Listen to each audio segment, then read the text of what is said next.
Hello everyone, I am Chara and welcome to my channel.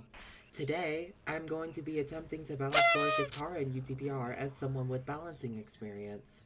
I plan to go over everything, so my suggestions will be fairly short. Without further ado, let's begin with the abilities. Phase 1. Move 1. Very lackluster in damage. Out of place. Contributes nothing to kit. I would change this by reworking the move. My idea is that the colored version of the knife could do a single instance of damage, instead of the minimal damage over time. This would allow the uncolored knife to keep pressure on the opponent while the SSE tries to predict what the opponent will do. The knife would vanish quickly after changing color. Move 2. Useless, punishable, contributes nothing to kit. I would change this by making the SSE able to move around in LMB while using it. This would make 2 an amazing combo starter by forcing the opponent into playing defensive, kind of like Sandsbone's 4. Move 3. Difficult to work with. I would change this by removing the teleport back. I find it very annoying that you have to save your R in order to keep comboing with an LMB. Move 4. Punishable.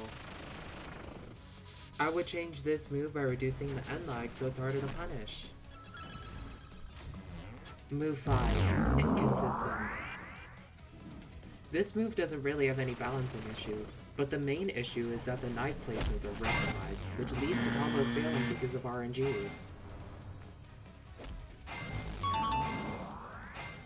Move 6. There's not any actual issues to be honest, but I would extend the sign so it works better with the randomness of 5.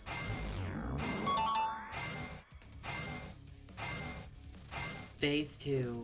Move 1. Very out of place. Personally, I would change this move entirely. It just doesn't make any sense for second phase to keep this. It's just way too weak for a glass cannon. Move 2. Very inconsistent stun. I would change this by making the colors purely visual.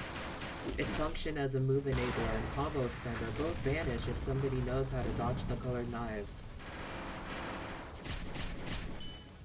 Move 3. I don't really have anything to say.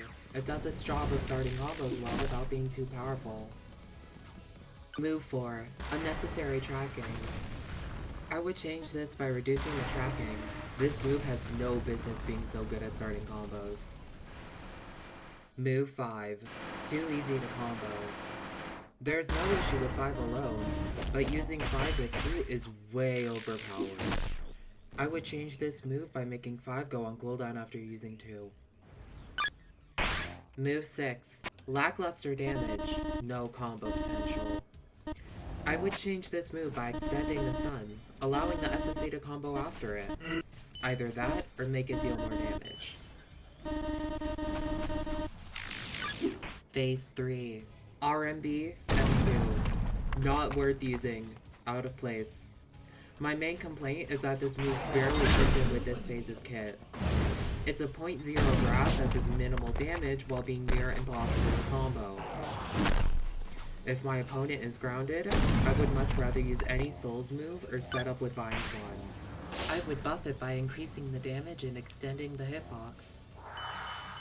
Souls 1, way too easy to dodge. I would change this move by making the bone colors random. Dodging the very predictable orange-blue-orange pattern will cause the move to deal much less damage than it's supposed to. Souls 2, way too much damage. I would change this move by giving the bones a pretty hefty damage nerf. I mean, come on, the damage does not make sense. Souls 3, inconsistent knockback. I have no balancing complaints about this move, but I find it very inconsistent when used in neutral. Like it only stuns for a portion of its duration and then doesn't do the knockback. Souls 4, not worth using, out of place. I would change it by making it quicker and go through block. A low damage mediocre combo starter just isn't as useful for a glass cannon's owner. Souls 5. I don't have anything to say. It does good damage while not being overpowered. Soul 6, overpowered in neutral.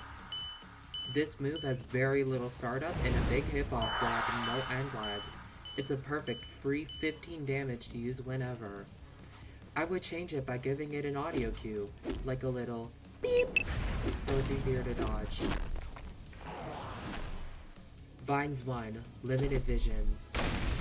It's a very solid and balanced move, but the limited vision can be a pain sometimes. I do also think it should have an extended cooldown because 20 seconds is way too short.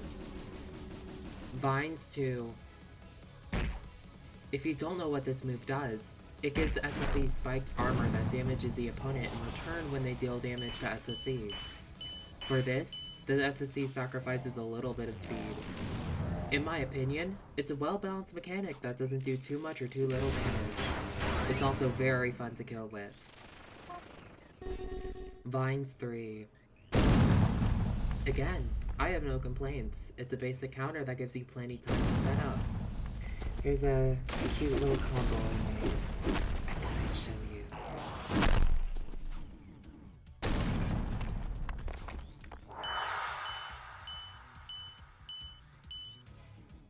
Now, onto stats. I'll be going phase by phase, giving some basic ideas.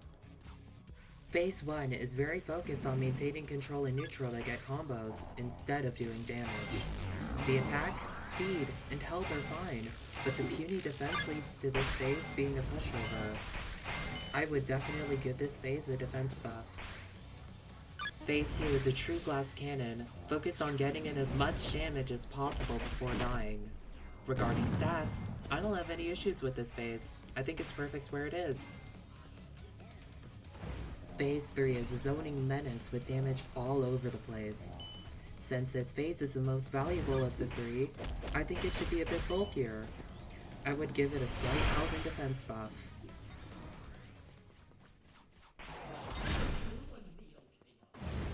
Thank you all so much for watching.